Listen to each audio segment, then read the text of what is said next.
नमस्कार, energy meter में आपका स्वागत है। मैं हूं ब्रिज द्विवेदी। बीते कारोबार में ब्रेंट क्रूड में भारी गिरावट के बाद आज 2% की रिकवरी आई है। कॉमेक्स पर WTI क्रूड $58 प्रति औंस बैरल के करीब ट्रेड कर रहा है। ब्रेंट क्रूड जो है $61 प्रति बैरल के ऊपर ट्रेड कर रहा है। ये तो हो गई विदेशी बाजार की बात। घरेलू बाजार में भी कच्चे तेल में करीब 2.5% की मजबूती है। MCX पर कच्चे तेल का भाव 4950 रुपये के करीब चल रहा है। वहीं नेचुरल गैस की बात करें तो यहां पर घरेलू बाजार में 2% की तेज़ी दिख रही है। MCX पर नेचुरल गैस 306 रुपये पर ट्रेड कर रहा है। ऐसे में कच्चा तेल और नेचुरल गैस में ट्रेडर्स को क्या करना चाहिए, शॉर्ट टर्म में नेचुरल गैस की कीमतों का आउटलुक क्या रहेगा, इस पर बात करने के लिए हमारे साथ जुड़ रहे हैं मोतीलाल ओसवाल वेल्थ मैनेजमेंट के सीनियर कमोडिटी रिसर्च एनालिस्ट आशीष रजोदिया जी। सर, आपका बहुत बहुत स्वागत है द बोनस में। बहुत बहुत धन्यवाद ब्रिज जी, आपके सेशन में बुलाने के लिए। जी, जैसा हम लोगों ने सोमवार को बाजार में देखा तो घरेलू विदेशी बाजार में दोनों जगह भारी गिरावट दिखती थी, लेकिन आज जो है रिकवरी आती हुई दिखी है। करीब 2% की रिकवरी है। सर, क्या लग रहा है कि ये रिकवरी कितनी टिकाऊ हो सकती है? देखिए, जैसे कि हमें पता है कि कोई भी मार्केट हो, वो एक सीधी रेखा में ऊपर नहीं जाता है और एक सीधी रेखा में पूरा का पूरा नीचे नहीं आता है। राइट, अगर हम देखें पिछले महीने से ऑलमोस्ट 1,500 के अराउंड की मार्केट में सेलिंग हो चुकी है। करीबन करीबन 7,000 के लेवल्स हमने 3 महीने पहले देखे थे और आज हम 5,000 के नीचे के भी लेवल्स देख रहे हैं। तो ये जो सेल ऑफ है कहीं ना कहीं अच्छा स्टीप हुआ है, बट समवेयर आई फील कि ये अब जो रिकवरी हो रही है ये एक शॉर्ट कवरिंग है, ना कि पूरी की पूरी तेजी यहाँ पर हो रही है। सो यहाँ से मैं मान के चल रहा हूँ कुछ $1 या $2 की और रिकवरी होगी। एंड जो अभी जो ट्रेंड बना हुआ है वो ट्रेंड को शायद आगे जाके फॉलो कर सकता है। मॉर्गन स्टैनली की एक रिपोर्ट भी आई, इसमें कहा गया है कि Q3 Q4 जो है उसमें ब्रेंट क्रूड के जो भाव का अनुमान है वो घटा दिया है। इसके लिए जो पहले अनुमान था $5 घटाकर 62 के आसपास कर दिया गया है। सर, इसे आप कैसे देख रहे हैं? देखिए, मोस्ट ऑफ द जो अभी लेवल्स आ रहे हैं काफी लोअर लेवल्स आ रहे हैं और काफी सारे बड़े बड़े लोअर लेवल्स आए हैं। बट मेरा मान के चलना है कि जो सेल ऑफ है वो कहीं ना कहीं अब टिक जाएगा। यहाँ से अब बहुत ज्यादा नीचे की मंदी देखी नहीं जाएगी। हालांकि छोटे बहुत सेलिंग के राउंड्स होंगे, बट जो हमने सेल ऑफ 1 या 2 महीने से देख रहे हैं वो सेल ऑफ कहीं ना कहीं रुक जाएगा। मे बी शायद काफी और बड़े लेवल्स देखने को मिलेंगे, बट मेरा पर्सनल मान के चलना है कि यहाँ पर रुक जाना चाहिए और सेलिंग में बहुत बड़ी और सेलिंग के लिए वेट करना चाहिए। हाँ सर, चीन और अमेरिका के बीच जो तनाव था वो कम होते दिखा है, लेकिन अभी जो है जो वहाँ की फेड की ब्याज दर है उसमें कटौती की भी बात चल रही है कि देखना होगा कि कटौती होती है या नहीं। इसी बीच सोमवार को इजराइल ने यमन पर भी हमला किया है। ये सब कुछ फैक्टर्स हैं। इसको आप कैसे देख रहे हैं? ये जो फैक्टर्स है इसका कितना इम्पैक्ट पड़ेगा तेल की कीमतों पर? देखिए, फर्स्ट ऑफ ऑल तो हमने देखा है कि जब भी ब्याज दरें कम की जाती है उस टाइम पर जो कमोडिटीज जिनका यूज इकोनॉमिक डेवलपमेंट के लिए होता है तो उन कमोडिटीज के अंदर थोड़ी तेजी देखी जाती है।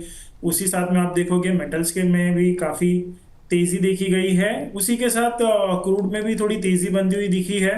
तो अगर ये ब्याज दरें और कम होती है बैक टू बैक तो हम देखेंगे कि क्रूड ऑयल को कहीं ना कहीं थोड़ा एक सपोर्ट मिलेगा। उसी के साथ यूएस ड्राइविंग सीजन होगा, समर ड्राइविंग सीजन जिससे बोलते हैं, जिसमें क्रूड ऑयल के जो यूज है पेट्रोल डीजल इनका यूज होगा, जिसकी वजह से क्रूड ऑयल के भाव को थोड़ा सपोर्ट मिलेगा यहाँ पर। जो इजराइल वॉर की बात हुई थी ऑफ कोर्स उसका भी थोड़ा सपोर्ट मिला है मार्केट को, जिसमें क्रूड का भी काफी डिमांड इंक्रीज होती है। हम्म। तो इस केस में अगर आप देखोगे जो वॉर है वो किसी ओपेक नेशन के साथ नहीं है, जिसकी वजह से सप्लाई डिस्टर्ब नहीं होगी और जिसके कारण भाव में थोड़ी तेजी देखी जाएगी। सर, कच्चे तेल की आपूर्ति को लेकर भारत और सऊदी अरब के बीच भी सहमति नहीं बन पाई है। पहले बातचीत चल रही थी, अब ये बातचीत रुक गई है। इसे किस तरह से देख रहे हैं? और देखिए, मेरा मानना है कि इंडिया और सऊदी अरेबिया की जो रिलेशंस है वो बहुत ज़्यादा से खराब नहीं है। कहीं ना कोई आउटकम आगे जाके आएगा। हालांकि अभी जो डिसीजंस बन नहीं पा रहे हैं, मे बी कुछ अलग फैक्टर्स की वजह से होंगे, बट आई बिलीव जिस हिसाब से क्रूड ऑयल के प्राइसेस नीचे आ रहे हैं, ये तो इंडियन इकोनॉमी के लिए काफ़ी बेनिफिशियल ही रहेगा।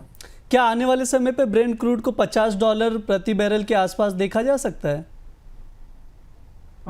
अभी तो देखिए, मैं एक्सपेक्ट कर रहा हूँ कि अब यहाँ से ब्रेंड के भाव को मैं और ज्यादा नीचे नहीं देख रहा हूँ। मुझे लग रहा है कि एक शॉर्ट कवरिंग आएगी और ये शॉर्ट कवरिंग काफी अच्छी होगी। I am expecting Indian market में ये कहीं ना कहीं आपको दिखेगा कि 400 से 500 पॉइंट की रिकवरी हो जाएगी, और जो ब्रेंड क्रूड है वो भी करीबन 65-66 डॉलर के करीब आ जाना चाहिए। वैसे क्या क्या फैक्टर्स लग रहे हैं सर कि कच्चे तेल पे इम्पैक्ट डालेगा आने वाले समय पर?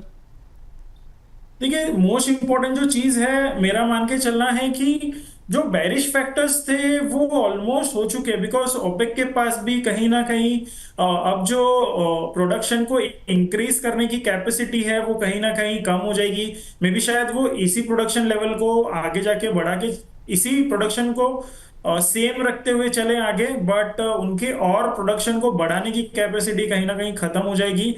इसी के साथ साथ जो अदर फैक्टर्स है, जैसे कि मैंने बताया, यूएस समर ड्राइविंग सीजन, और हमने कल भी बात की थी कि यूएस के एसपीआर स्ट्रैटेजिक रिजर्व जो है वो अभी भी फिल नहीं किए हैं। तो ये 2 या 3 फैक्टर्स अगर एक साथ कंबाइन में आ गए, एसपीआर रिजर्व और समर ड्राइविंग सीजन, तो यहां से कहीं ना कहीं तेजी देखी जाएगी। एंड वी ऑल नो कि ऐसे लोअर लेवल पर चाइना जनरली एक्यूमुलेट करता है, या सॉरी बाय करते हैं क्रूड ऑयल को, और इंडिया भी इसका कहीं ना कहीं अगर इन लोअर लेवल्स का एडवांटेज लेना चालू करेगा तो कहीं ना कहीं भाव को पॉजिटिव इम्पैक्ट देखने मिलेगा, और यहाँ पे एक रिकवरी देखी जा सकती है। बिल्कुल, यहाँ पर रिकवरी आती हुई दिख सकती है, तेज़ी का रुख दिख सकता है। ये हो गई कच्चे तेल की बात। सर, नेचुरल गैस पर भी बात कर लेते हैं। शॉर्ट टर्म में नेचुरल गैस की कीमतों का आउटलुक क्या रहेगा? देखिए, हमने नेचुरल गैस में देखा है कि 400 से लेके भाव 270 के करीब तक गए थे, और वहां से प्राइजेस में रिकवरी आई है। कल 317 का लेवल लगा के 300 के लेवल तक दिखा दिए थे नेचुरल गैस ने, बट कहीं ना कहीं सपोर्ट लेते हुए आज नेचुरल गैस फिर से 2.5% के करीब ऊपर चल रहा है। तो मैं मान के चल रहा हूँ कि यहाँ से नेचुरल गैस को थोड़ा सपोर्ट बनता हुआ रहेगा, और प्राइजेस को यहाँ से सपोर्ट रहेगा। ओवरऑल जो मंदी होनी थी कहीं ना कहीं शायद अब खत्म होती जाएगी। तो देखेंगे कि हम दोनों ही कमोडिटी के बारे में बात कर रहे हैं, जहाँ पे एनजी का मंदी का ट्रेंड खत्म होता हुआ दिख रहा है, और क्रूड का भी कहीं ना कहीं बहुत स्ट्रॉन्ग सपोर्ट नहीं बोल रहा हूँ, बट कहीं ना कहीं इसकी भी मंदी खत्म होती हुई नजर आ रही है। जी बिल्कुल, एमसीएक्स पर जैसे देख सकते हैं 306 के आसपास नेचुरल गैस ट्रेड कर रहा है। 2% से ज़्यादा की तेज़ी नज़र आ रही है। सर, आज के लिए कोई ट्रेडिंग कॉल्स है? जी, मैं नेचुरल गैस में तेजी का ही व्यू लेके चलना चाहूंगा। करंट मार्केट प्राइस जो 306 है, वहां से हम थोड़ा लोअर लेवल पर बाय करने के लिए देखेंगे। तो 302 का जो लेवल होगा, मेरे ख्याल से वो सही लेवल होगा। 302 पर आपने बाइंग के लिए देखना चाहिए। जो स्टॉप लॉस है वो 296 का होगा। यहाँ पे जो मैं टारगेट मान के चल रहा हूँ वो कहीं ना कहीं 312 का, तो एक 10 रुपए की मूव लग रही है अगर 302 का लेवल दिखाता है तो। वहीं अगर क्रूड की बात की जाए तो क्रूड ऑयल का जो भाव है अभी 496070 चल रहा है, बट मैं इसको 100 रुपए नीचे जब गिरेगी तो मैं इसमें बाइंग करना चाहूंगा, बिकॉज दोनों तरफ की स्विंग है मार्केट में, और जो ट्रेंड है या फिर जो मूवमेंट है या मोमेंटम है वो थोड़ा सा तेजी का बना हुआ है। तो लोअर स्विंग में अगर हमें बाइंग की अपॉर्चुनिटी मिलती है तो 4850 का अच्छा लेवल होगा बाइंग के लिए। स्टॉप लॉस हमने 4770 का लगाना चाहिए, और जो टारगेट है वो 4970 का हो सकता है। जी बिल्कुल, तेज़ी का रुख दिख रहा है तो ख़रीदारी करके चलनी है। आप प्रॉफिट कमा सकते हैं। बाय करना है, चाहे कच्चे तेल में हो या नेचुरल गैस, दोनों ट्रेड में बाय करके चलना है। स्टॉप लॉस लगाना ना भूलिएगा। सर ने जो सजेशन दिया है, क्योंकि ज़्यादा नुकसान ना हो इसलिए ट्रेडर्स को हम हमेशा सलाह देते हैं कि स्टॉप लॉस ज़रूर लगाएं। सर, बहुत बहुत धन्यवाद जुड़ने के लिए द बोनस के साथ।